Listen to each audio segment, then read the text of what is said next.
بسم اللہ والصلاة والسلام علی رسول اللہ۔ السلام علیکم۔ دعوت فکر و عمل کے ساتھ میں ہوں سہیل احمدصدیقی۔ جب حضور اکرم صلی اللہ علیہ وسلم کا وصال ہوا تو شدت غم کے مارے صحابہ کرام کا برا حال تھا۔ حضرت عمر فاروق رضی اللہ عنہ جیسا بردبار شخص غصے میں کہہ رہا تھا کہ جس نے یہ کہا کہ محمد صلی اللہ علیہ وسلم وفات پا گئے اس کی گردن اڑا دوں گا۔ ایک صحابی اس صدمے سے جانبر نہ ہو سکے اور فوری طور پر وفات پا گئے۔ ایسے عالم میں حضرت عبداللہ بن زید انصاری رضی اللہ عنہ کا حال سنیے، جنہوں نے خواب میں اذان کے کلمات سن کر بارگاہ نبوی میں پیش کیے اور یوں نبی کریم صلی اللہ علیہ وآلہ وسلم نے حضرت بلال رضی اللہ عنہ کو اذان کا طریقہ سکھا کر اسے جاری فرما دیا۔ سو حضرت عبداللہ بن زید رضی اللہ عنہ کو صاحب اذان کا لقب ملا۔ انہیں فیضان نبوت سے یہ اعزاز ملا کہ جو دعا مانگتے فوری قبول ہوتی، یعنی مستجاب الدعوات تھے۔ جب رسول مقبول صلی اللہ علیہ وآلہ وسلم کے وصال کی خبر سنی تو انہوں نے دعا کی کہ یا اللہ، تیرے پیارے حبیب صلی اللہ علیہ وآلہ وسلم کا جلوہ نگاہوں سے دور ہو گیا، اب ان کا دیدار نہ رہا تو میری آنکھیں بھی اس پرفریب دنیا کے نظارے نہیں دیکھنا چاہتی، یہ آنکھیں بھی لے لے، یعنی مجھے اندھا کر دے۔ اللہ تعالیٰ نے اس سچے عاشق رسول صلی اللہ علیہ وسلم کی اس انوکھی دعا کو قبول فرما لیا۔ نامور صحابی سیف الاسلام حضرت سعد بن ابی وقاص رضی اللہ عنہ بھی دعائے رسول کے طفیل مستجاب الدعوات تھے، یعنی ان کی دعائیں قبول ہوتی تھیں، لہٰذا لوگ ان کی بد دعا سے بھی ڈرتے تھے۔ ایک شخص نے ان کے خلاف جھوٹی گواہی دی، اللہ نے اس کا برا حشر کیا۔ صحابہ کرام، تابعین کرام، تبع تابعین اور دیگر بزرگان دین وہ مقدس ہستیاں ہیں جن سے اللہ تعالیٰ راضی ہوا اور انہیں اپنے قرب سے نوازا۔ آج کے مادی دور میں بھی ایسے اللہ والوں کی موجودگی ہمارے لیے غنیمت ہے کہ دعا کرتے ہیں اور فوری قبول ہوتی ہے۔ یہ مت سمجھیے کہ میں اپنے پچھلے موقف سے ہٹ رہا ہوں۔ دعا کس کی کب قبول ہو، گناہ گار کی ہو، نیکوکار کی ہو، یہ تو مالک و مختار خدائے ذوالجلال بہتر جانتا ہے، مگر وہ اپنے مقرب بندوں کو مایوس نہیں کرتا۔ مجھے ذاتی طور پر بعض اوقات دوسروں کی اپنے لیے اور خود اپنی ذات کے لیے اپنی دعا کی فوری قبولیت کا تجربہ ہو چکا ہے، آپ کو بھی ضرور ہوا ہوگا۔ قرآن مجید میں جا بجا ارشاد باری تعالیٰ ہے کہ مجھ سے مانگو، میں تمہاری شرح سے زیادہ تم سے قریب ہوں۔ نبی کریم صلی اللہ علیہ وسلم کی متعدد احادیث مبارکہ میں دعا مانگنے کا طریقہ، قبولیت کی شرط سمیت تمام باتیں بتائی گئی ہیں۔ نبی کریم صلی اللہ علیہ وسلم نے رزق حلال، نیکی کی ہدایت، تقوی کے حصول، مغفرت اور ہر طرح کے فتنوں سے بچنے کی دعا مانگنے کی تعلیم دی۔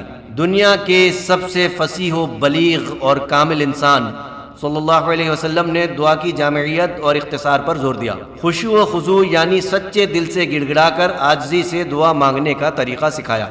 اس سے قبل بھی ہم نے ذکر کیا کہ رب ذوالجلال ناجائز کام کے لیے دعا پسند نہیں فرماتا، چنانچہ صحیح مسلم شریف کی حدیث کا مفہوم ہے کہ بندے کی دعا ہمیشہ قبول کی جاتی ہے، بشرطے کہ وہ کسی گناہ یا قطع رحمی یعنی قطع تعلق کی دعا نہ کرے اور جلدی نہ چاہے۔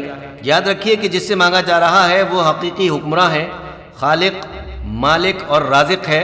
آپ کا اس پر کوئی زور نہیں چل سکتا، نہ آپ کا نہ کسی کا بھی یہ پیدائشی حق ہے کہ جب چاہیں جو چاہیں ہمیشہ آپ ہی کو ملے۔ وہ بے نیاز ہے، جسے چاہے نواز دے، جب چاہے جتنا چاہے۔ ہم تو صرف بندے ہیں، عاجز ہیں، مانگ سکتے ہیں، وہ اس کی مرضی کہ کس کے مانگنے کا ڈھنگ اسے پسند آ جائے۔ نبی کریم صلی اللہ علیہ وسلم کی تعلیم کے مطابق دعا کی ابتدا حمد و ثناء کبریا سے کرنا لازم ہے، پھر استغفار کے ساتھ ساتھ دعا کے درمیان اور آخر میں بھی درود شریف کا التزام کرنا چاہیے۔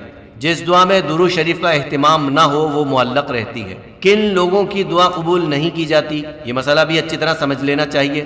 حرام مال کھانے والے، ماں باپ کے نافرمان اور گناہ پر بجائے ندامت کے فخر کرنے والے لوگ دعا کی قبولیت سے محروم رہتے ہیں۔ حضرت موسیٰ علیہ السلام نے ایک شخص کو رو رو کر دعا مانگتے دیکھا، بارگاہ الہی میں سوال کیا تو فرمایا گیا کہ یہ رو رو کر ہلاک ہی کیوں نہ ہو جائے، اس کی دعا قبول نہ ہوگی، کیونکہ اس کے پیٹ میں حرام، اس کی پشت پر حرام اور اس کے گھر میں حرام ہے۔ حدیث شریف کا مفہوم ہے کہ مال حرام سے خیرات اور صدقہ بھی دیا جائے تو قبول نہ ہوگا، اور حرام کھانے پینے، حرام پہننے والے کی دعا قبول نہ ہوگی۔ دعا سچے دل سے مانگی جائے، شرائط قبولیت کا اہتمام ہو تو بعض اوقات کرشمہ قدرت سے بظاہر ناممکن بھی ممکن ہو جاتا ہے۔ ہم نے اسی دور میں ناقابل علاج قرار دیے جانے والوں کو دعا سے شفایاب ہوتے دیکھا ہے۔ مومن کی ہر گھڑی عبادت ہے، اگر وہ ہر معاملے میں رب کی رضا سامنے رکھے اور اس کے رسول صلی اللہ علیہ وسلم کی بتائی ہوئی ہر دعا اخلاص سے پڑھے، خواہ وہ پانی پیے، کھانا کھائے، کسی کی دعوت قبول کرے، تیمارداری کرے، نئے لباس کا اہتمام کرے، سونے کی تیاری کرے، حتیٰ کہ محض اپنے مومن بھائی کے لیے خلوص دل سے مسکرا دے، یہ بھی صدقہ ہے۔ رب کریم ہمیں عمل کی توفیق دے، آمین بجاہ النبی الامین صلی اللہ علیہ وسلم۔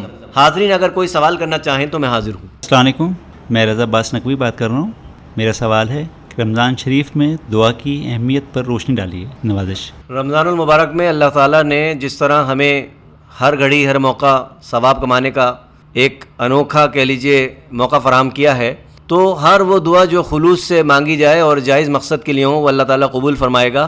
یعنی سال بھر میں تو یہ شرط اس طرح سے نہیں ہے کہ ہر عمل کا ثواب بھی ہمیں کئی گنا ملے، چونکہ رمضان کا مہینہ ایسا ہے تو ہمیں یہ چاہیے کہ ہم ہر دعا پورے خلوص سے مانگیں اور جائز کام کے لیے مانگیں، تو انشاءاللہ تعالی اللہ تعالیٰ روزے میں ہمیں اس دعا کا ثواب بھی دے گا اور ہمیں اس دعا کی قبولیت کا زیادہ سے زیادہ کہہ لیجئے گویا امکان بھی موجود ہے۔ سہیل صاحب، میرا سوال آپ سے یہ ہے کہ کن لوگوں کی دعائیں قبول نہیں ہوتی؟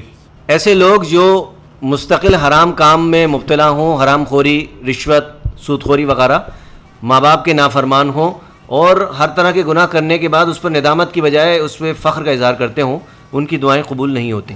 سہیل، آپ نے اپنی گفتگو کے دوران میں نبی کریم علیہ الصلاۃ کے صحابہ کرام، اولیاء اکرام، بزرگان دین، تابعین، تبع تابعین، سب کا ذکر کیا۔ کیا ہمیں نبی کریم علیہ الصلاۃ اور صحابہ کرام جیسی مقدس ہستیوں کے لیے دعا کرنی چاہیے، کیونکہ ہم لوگ تو خود بہت گناہ گار ہیں؟ جی، اچھا سوال ہے۔ دیکھیے، یہ شرعی مسئلہ ہے کہ اللہ کے رسول صلی اللہ علیہ وسلم اور ان کے بعد صحابہ کرام، تابعین، تبع تابعین اور بزرگان دین، یہ ظاہر ہے کہ ہم سے درجات میں افضل ہیں، قرآن مجید کی گواہی موجود ہے، مگر ہمیں یہ چاہیے کہ جو ہم سے افضل ہیں اس کے لیے بھی دعا کریں، کیونکہ یہ ایک تعلیم ہے، ایک طریقہ ہے کہ جب ہم اپنے بڑوں کے لیے دعا کریں گے تو وہ تو ہمارے لیے کرتے ہی ہیں اور انہوں نے کی بھی ہے، تو گویا ہمیں دوہرا ثواب ہوگا، ایک تو دعا کرنے کا اور دوسرا یہ کہ گویا ہم ایک دوسرے لوگوں کو راغب کرنے کے لیے ایسی مقدس ہستیوں کا بھی نام استعمال کرتے ہیں کہ جو ہماری دعاؤں کے دوسرے لفظوں میں محتاج نہیں ہیں۔